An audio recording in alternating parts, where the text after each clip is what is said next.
Well, here I am at the Toronto International Film Festival. 10 days, over 200 films. I'm not going to watch them all, but I'll get back to you about the ones I think are the most noteworthy for good or for ill. I'm Bill Newcott, and welcome to our podcast, Movies for the Rest of Us.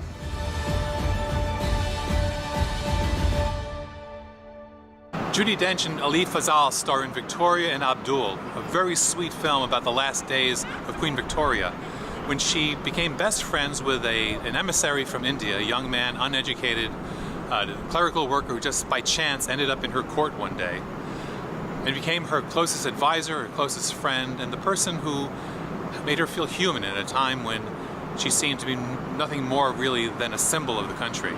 As always, Judi Dench is perfect in the role, and Fazal is charming in ways that make it clear to you he's absolutely irresistible to anybody, much less the Queen of England. Of course, the court objects vehemently to everything that's going on here.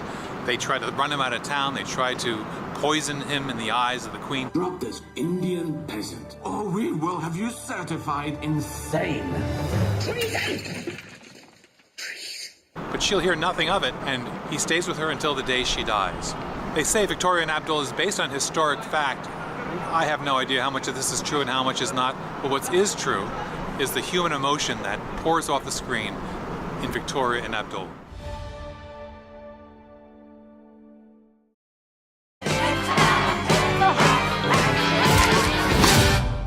Battle of the Sexes stars Emma Stone as Billie Jean King and Steve Carell as Bobby Riggs, and a recreation of the events surrounding that pair's 1973 Battle of the Sexes tennis match at the Astrodome in Houston, Texas. Recreates the crazy frenzy that grew up around this tennis match that was played for laughs for the most part, as I recall. The film seems to want us to take the whole thing a little bit more seriously, even though it's a 55-year-old man playing tennis against a woman in the prime of her 20s. The two stars are great, especially Steve Carell as Bobby Riggs. He's goofy with big fake front teeth. As Billie Jean King, Stone is sweet and calm in the center of a raging tornado. Of course, the film poses this as coming at the same time as her realization of her sexuality and the collapse of her marriage. The film creates a sense of drama over whether or not her emerging realization of her true nature is going to affect the outcome of the match. Like all tennis movies, unfortunately for those of us who don't love tennis, it ends with about a 10 or 15 minute tennis segment. However, it's a tennis movie, so you gotta live with it. The Battle of the Sexes.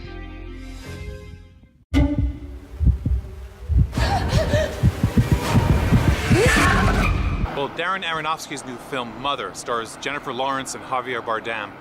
And it's an eyeful, and a mouthful, and a thoughtful. On the surface, it's about a husband and wife who own a house out in the boondocks somewhere that they have refinished, and he's a poet of some renown, struggling to come up with this new work, and she is the person who's in charge of refinishing the house and making it perfect for him. Early in the film, he's struggling to try to come up with a new poem to write that'll match the majesty of his first one, and she's setting the house straight. Although there are strange, almost haunted house events going on. The walls keep bleeding, there are mysterious sounds coming from the walls, and it looks like it's going to be a haunted house film. As time goes on, though, it takes on some rather spiritual overtones. By the end of the film, Aronofsky has invoked just about every major theme of Judeo-Christianity that you can think of. A New Testament and an Old Testament, a baby being born, being anticipated by the people, blood, sacrifice, eating of body and blood. It seems like Aronofsky is cramming all this imagery into his film, but I don't see how he's putting it together. I don't see how he's making any comment upon it, other than showing us that he can make a narrative that includes all these allusions. It's a smart film. I'm not sure it's as smart as it makes itself out to be, though.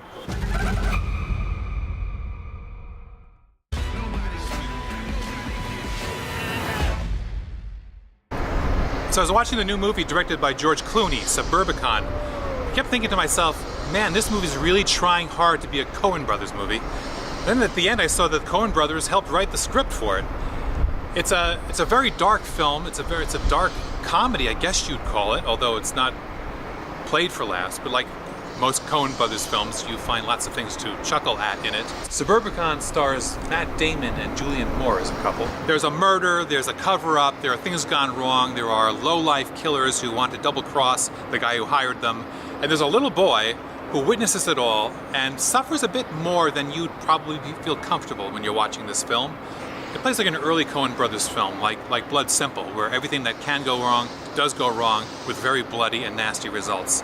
George Clooney, as always, is a fine director. He gets his scenes just right. Matt Damon and Julianne Moore are delightfully sociopathic. The kid, whose name I don't remember at the moment, is a fine young actor. It doesn't play very well at the end because at the end is a very big unresolved issue that you can't help but notice before the final fade out. You're kind of wanting another scene to explain what happens.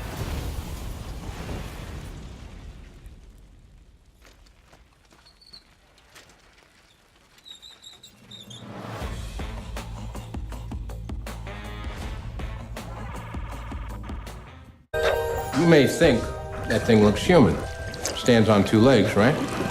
But we're created in the Lord's image. You don't think that's what the Lord looks like, do you? Guillermo del Toro has made what may be my favorite movie so far for the entire Toronto Film Festival, and maybe it's one of my all-time favorite films. It's called The Shape of Water, and it's a fantasy. It stars Sally Hawkins as a mute washerwoman who works in a secret government compound where exotic sea creatures are kept. And there's one particular creature that's rather human in nature. It was kind of like the creature from the Black Lagoon, except with big soulful eyes. And she falls in love with it. And she helps it escape from the facility just before an investigator played by Michael Shannon is about to do terrible things to him. She releases him from the facility. He comes to her apartment to live in her bathtub. She wants to help him escape back to his native habitat. And if this all sounds rather familiar to you, that's because it is exactly the same story as E.T., except instead of a space alien, we're talking about a sea creature here. Del Toro hits exactly the same beats, narratively, that Steven Spielberg did in E.T. This is something of a remake, but it's an ingenious remake, and it's made for adults, very much so for adults. There's some violence, there's sex and nudity in this film, but in the end, it's a fairy tale for grown-ups. A film that is magical as all his films are. Del Toro is famous for having many, many creatures and monsters in his film. There's only one monster in this film, unless you want to count Michael Shannon's character, who's more monstrous than any creature. What is he saying? Don't do this. I loved The Shape of Water. I think you will too.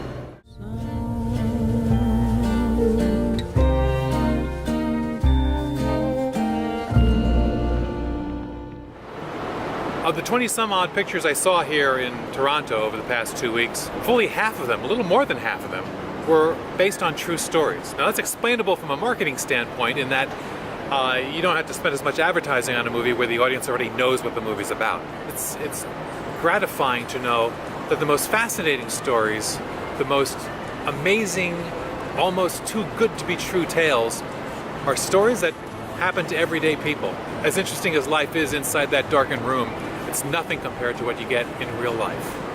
I'm Bill Newcott. Thanks for joining me here in Toronto.